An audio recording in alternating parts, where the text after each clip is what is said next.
we're going to go through chapter 14 of PowerPoint, which is about Earth in space. This is the last chapter for exam 3, which you will be taking on Canvas. So I'm going to work on figuring that out this weekend, so it will be ready for you this week.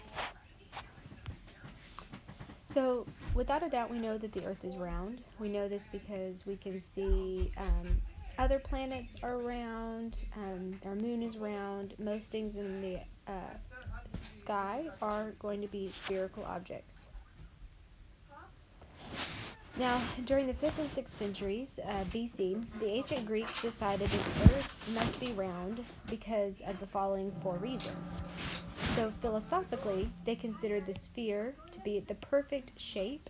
So therefore, because the Earth was considered to be perfect, it must also be a sphere. Earth was observed to cast a circular shadow on the moon during a lunar eclipse. So if you think about the moon, and when we can see parts of it, so in the dark of the night, we can see that it is a circular shadow. Ships that were sailing off to sea were observed to slowly disappear below the horizon as they sailed off into the distance. So if the Earth wasn't round, theoretically it would be flat, and we would be able to watch ships sail out to sea for a lengthier period of time. And the last one is the altitude of the North Star above the horizon appears to increase as a person travels northward, meaning northward and on the globe. So those are the 4 reasons they used to deduce the fact that the Earth was round, and this was before any sort of technology, telescopes, or anything like that we have nowadays. So in fact, the Earth is not quite a perfect sphere. It's called an unsymmetrical oblate, so kind of oblong spheroid. So almost a sphere, but not quite. It is flattened at the north and the south poles, like somebody sat on Earth. If you think about one of those ab balls, it's kind of like that when you sit on it. Because of the flattened nature of the poles, the equatorial area, the equator, is bulged out, kind of just like you imagine if you sat on an ab ball. It would push the sides out, making it more of an oblong shape rather than a sphere. The North Pole is slightly higher, and the South Pole is slightly lower than the average surface. So if you see here, sorry guys. If you see here, you can see that these are not quite symmetrical numbers. The elevations and depressions with deviations are less than about 85 per meter. There is a lump in the Pacific Ocean and a depression in the Indian Ocean. So the key thing here is to know that Earth is not a perfect sphere, that it is a unsymmetrical oblate spheroid. Now, on Earth, we observe the sun and planetary objects in our sky along what's called the plane of the ecliptic. Oops. And unfortunately, I do not know how to erase on this thing. I know it's somewhere up here, but anyways. The plane of the ecliptic, meaning if you were to go out into the night sky, you would see all of the planets and the sun take this path in the sky. They continually take this path. This reflects the 23.5 degree tilt of the Earth, which means that we can see them up in the sky and they're not traveling along with us in a plane that we cannot see. So, motions of Earth through space. Well, there's 7 conspicuous motions. One is our daily rotation. So, one day on Earth, we make one complete rotation. There is a monthly rotation that occurs between the Earth and Moon center of mass. So roughly every month the Moon goes through a new set of phases. There's a yearly rotation, so this is our orbiting around the Sun. And then not only that, we have an orbit of our solar system about the center of the Milky Way, meaning we are not just stagnant at the center of the Milky Way. We are in fact turning very slowly around the center of the Milky Way. The orbital motion within the Sun's local star group, so we are also moving as a galaxy, and within the sun's local star group. So lots of motions. The most important to us, though, are these first three. The other three that we see here are not necessarily as significant to know. Now, there are some minor motions that are important. One is the changes in shape and size of Earth's orbit, so we don't necessarily always make the same path every time we go around the sun. Changes in the tilt of the Earth's axes, and the slowing of Earth's rotation rate. So these are not things you necessarily have to know. Again, the first three are the most important ones to know. So 3 of Earth's motions are independent of the motions of the sun and the galaxy. One is the yearly rotation about the sun, the daily rotation about its axes, and the clockwise wobble of its rotation axes. So these are the 3 that are the most important. The yearly rotation is what gives us our years, and the daily rotation is what gives us our days, and then the wobble is kind of a unique third motion that we'll talk about. So it takes us roughly 1 year to orbit the sun. We know that it's actually 365.25 days in a year, which is why every 4 years, like this year, we have what's called a leap year. And in the leap year, there are 366 days, and this is where that quarter of a day each year comes into play. The orbit that we take is defined as the plane of the ecliptic, so that's the one that I drew on this slide in the back, or a few slides back. And this is going to be the apparent path of the sun through the heavens as seen from Earth. And so when we're on, as we go through the year, if you think about the sun, it's going to, in January, it's taking a very low path. In February, it takes a higher path. In March, and April, and May. And then eventually we get to July. And the sun is going to take the widest path through the sky, giving us the longest day of the year. And it's because the sun is going up higher around us than it was in January and February, in the cooler months. So the elliptic orbit is elliptical in shape. It is not circular, so you can see that here. We are not making a perfect spherical path around the sun. It's the shape of an elliptical and oblong shape. And you can see that sometimes we are very far from the sun, sometimes we are very close, and sometimes we are much, much closer. And so if you think about what this means, it means that we're not always the same distance away from the sun. We are actually much closer in January, much further in July, and we receive more solar energy in January, which seems counterintuitive, but you have to think about where North America is. In June and July, North America is on this side of the Earth, pointing directly towards the sun. So it's getting direct sunlight, which makes it very warm. In March and September, North America is not completely turned away from the sun, but it is going to be kind of at an angle. And so it's receiving some sunlight, which is why it's warmer here, but it's not receiving direct sunlight. So it's not as hot as July or June, even though we do know March and September can still be very warm. And then in December, when we experience winter, it's because the Earth is positioned in such a way that North America is on the dark side. It's not pointing directly towards the sun, receiving as much sunlight. Direct sunlight, I should say. The next movement is the rotation and about Earth's axes. So we know that the Earth's rotation axis is inclined at 23.5 degrees. So this is like being tilted. Okay, so we're not turning like a spin top right on its up and down at a perpendicular angle from the floor.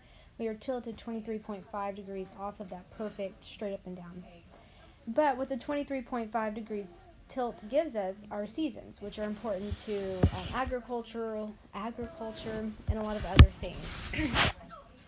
And so the seasons are determined by the orientation of the rotation axes. What it gives us is the winter solstice, the summer solstice, the spring equinox, and the autumn equinox. So in the winter solstice, this is going to be the time where we have, at least here in North America, the shortest day. the least amount of daylight. And in the summer solstice, this is marked by the longest day, where we receive the most daylight. And then in the spring and the fall equinox, this is where we have an equal amount of light and day. So equa means equal, and that's what that means. In the spring and the autumn, where we have an equal amount of light, I should say light and dark, day and night. Now the celestial equator, if you see here, this is the Earth, right here, inside this little bitty sphere, and this is the North Star, so we're tilted kind of at this angle right here. You see that we have our celestial equator, which is this pink one, and we have the plane of the ecliptic, which is the blue one, and this is where our planets and everything will take its path. And then you have the pink one, which is the celestial sphere above Earth's equator. So this is how we map the stars. So when you say like the Big Dipper, Orion's Belt, Scorpio, things like that, they're mapped in the celestials in the sky, and we use the celestial equator to mark halfway in the celestial sphere above us. So does Earth really spin? There are evidence that we use from other bodies that we see that they rotate, and the theory is if the other planets and things are rotating, then we are probably also rotating. So like, how do we know that we're not staying still and everything's rotating around us, which would be geocentric? How do we know that it's in fact heliocentric and we are not staying still, but everything else is moving around us? So, evidence from 3 observations. Well, 1, we know that celestial bodies are seen to be rotating. So, if this is the sun right here, we see that there are hot spots that if we took a picture of them every day, we can see that they themselves are moving, which suggests that there is rotation occurring. The second thing we have is called a Foucault pendulum. And what the pendulum does, they have some sometimes in museums, and they're really neat to see. But what they do is they take some sand and they put it in kind of a pendulum, and over the course of the day, the pendulum will swing back and forth like you see here. And as it swings back and forth, it drops sand. And as the day goes on, the sand gets dropped as the pendulum swings back and forth.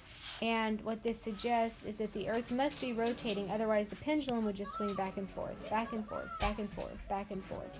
Okay, you've probably seen those in like psychiatrist offices and things like that, where the pendulum is attached to something and it just swings back and forth and back and forth. But if the Earth is rotating, theoretically, this is the pattern we would expect to see. Okay, so the orientation of the pendulum changes as the Earth rotates, and it makes one complete circle in one day. The third thing that we see is the Coriolis effect, which is the deflection of paths as Earth rotates beneath the moving object. And I'm going to post a YouTube video that shows you the Coriolis effect so that you will have a clear idea. But it's the fact that in the northern hemisphere, objects are going to be deflected to the right, and in the southern hemisphere, objects are going to be deflected to the left. And so I'll post a YouTube video to help show you the Coriolis effect. So the third movement that we talked about, which was the wobble, is given a more scientific name, which is called precession. And so what this is the slow wobble of Earth's rotation axis, meaning when we spin, we don't spin perfectly up and down. In fact, we kind of wobble back and forth, and we don't necessarily take a very clear wobbling pattern. So if you think about if you were a kid and you were to take one of those spin tops and you spin it, at first the spin top's going to stay very upright. It's going to rotate in a very small area. But then as it starts to slow down, the spin top is going to wobble. It's going to take a wider path until it eventually stops and falls over. Well, the Earth does that. It wobbles more like a spin top that's in the process of slowing down. But that doesn't mean that the Earth is going to fall down. It's just one of the third motions we see. So the reason why this happens is because Earth is responding to the gravitational pull on its equatorial bulge, so that area where we saw where it's not quite up and down, but the equator bulges out, and that occurs because of the moon and the sun. It takes 26,000 years for us to make one complete precession, so one complete wobble. So that's a long time. It's not something that we easily detect, but what that does mean is that it's going to change the direction of our axes on the celestial sphere, meaning we're not always going to point to the same North Star. In fact, the North Star that is ours today is Polaris. And eventually, in about 14,000 AD, which sounds like a long time ago, a long time from now, and it is, the new North Star will be called Vega. Okay, it'll still be in the north. It'll still have all the same properties of Polaris, but it's going to be Vega and not Polaris. So identifying a place. Some of this you may know, but when you have positions on a flat surface like graphing paper, it's really easy to intersect two straight lines. So like if I'm trying to point where this X is, I could say it's 3.5 inches from the top, 1.5 inches from the margin, and you might figure out where X is. However, straight lines don't work for Earth because it's a curved surface. So what we have are two things called parallels, which are latitudes, and meridians, which are longitudes. So latitudes run and they kind of curve like this if we were on the Earth. Okay? And so we use these to define places by having latitude and longitude. So the parallels, which are latitudes, they start at the equator. The equator is 0, and then you have 20 degrees north, 40 degrees north, 60, 80, 90. And then if you wanted to go down to the bottom, this would be 20 degrees south, and so on and such forth until 90 degrees south. So these are parallels, also called latitudes.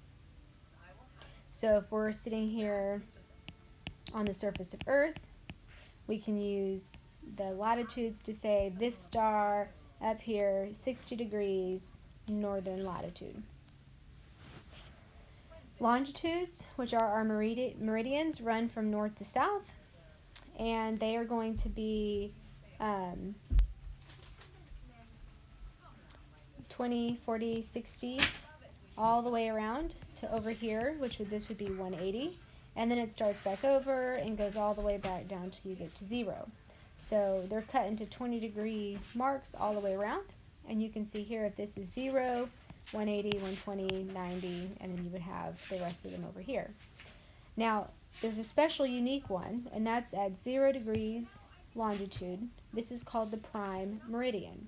Okay, it's kind of where everything starts, and then you go to the west, or then you go to the east.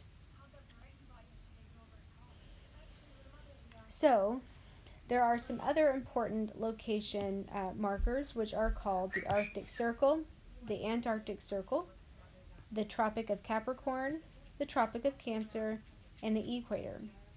Okay, so equator we're familiar with, and you might see the Tropic of Cancer, which is somewhere up in the northern hemisphere, and the Tropic of Capricorn, which is down in the southern hemisphere, the Arctic Circle, which is over the North Pole, and the Antarctic Circle, which is over the Antarctic, the continent of Antarctica.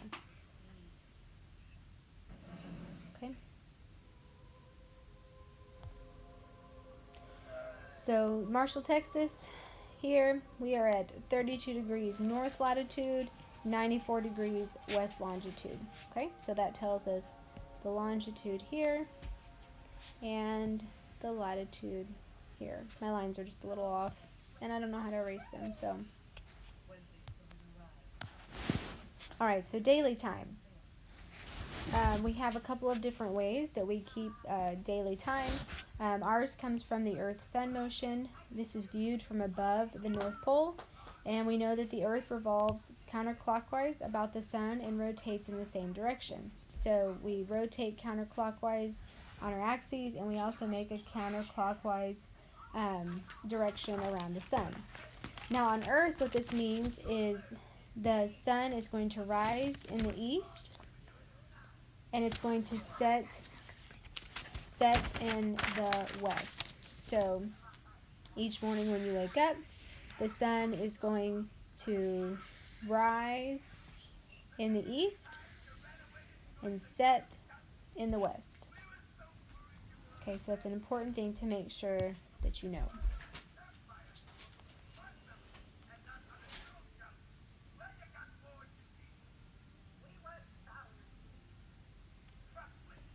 Now noon, and you see it's got little markers around that, is the time in which the sun is at the celestial median. So remember we talked about in January the sun, or really it's in December because December is the shortest day, the sun is going to take the shortest path above the horizon, and then by the time we get to June, the sun is taking a higher path around, which is why we have a longer day.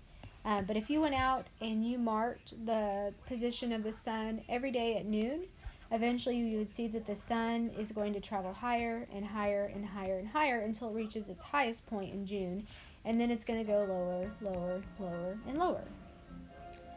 Now, apparent solar time is given to us by the position of the sun. It's been typically measured with something like a sundial, which you see here, and it's not necessarily the same time that's shown on clocks. Okay, so back in the day, they used sundials for navigation, to tell time, to use predictions for harvesting plants, planting plants, but now we have clocks and we don't rely on the motion of the sun as much anymore.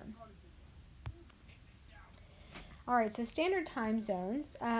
If we take 360 degrees of longitude, so remember these are the ones that run up and down, and we divide them into 24 sections, means each section is going to be 15 degrees wide.